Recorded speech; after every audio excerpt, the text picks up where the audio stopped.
చెట్ల మీద మమకారంతోటి చెట్లు పెడుతూ ఉంటారు. కానీ కొన్ని ప్రదేశాల్లో పెట్టేసరికి అది వాస్తు దోషాలను ఏర్పాటు చేస్తుంది.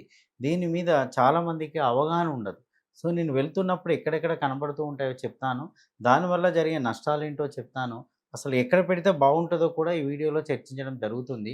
మీరు చూడండి, ఈ మధ్య నేను కరీంనగర్‌కెళ్ళానండి. కరీంనగర్‌లో వాళ్ళేం చేశారంటే, ఇక్కడ ఈ భాగమంతా కూడా చెట్లు పెట్టేశారండి. ఇలా ఇదంతా కూడా కట్ చేసేసి, ఈ ఏరియా అంతా కట్ చేసేసి, ఇక్కడంతా చెట్లు పెట్టేశారు. చిన్న చిన్న మొక్కలే.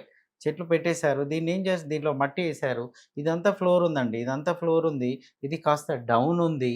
దీంట్లో మట్టి వేసి, దీంట్లో చెట్లు పెట్టారు. మరి ఇక్కడ చెట్లు పెట్టరాదా అంటే కాస్తో కూస్తో పెట్టుకోవచ్చు. ఆగ్నేయం కాబట్టి.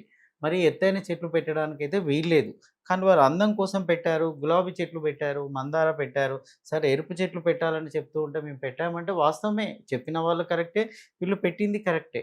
కానీ పెట్టిన విధానంతోటి ఏమైపోయింది స్వామి అంటే, ఇది లోతుగా ఉంది. ఈ ఫ్లోర్ హైట్‌గా ఉంది. దానివల్ల ఆగ్నేయ దోషం ఏర్పడిందండి వాళ్ళ ఇంట్లో. సో, వాళ్ళ ఇంట్లో ఉన్న అమ్మాయికి పెళ్లి కావట్లేదు. అందుకే పిలిసారు నన్ను.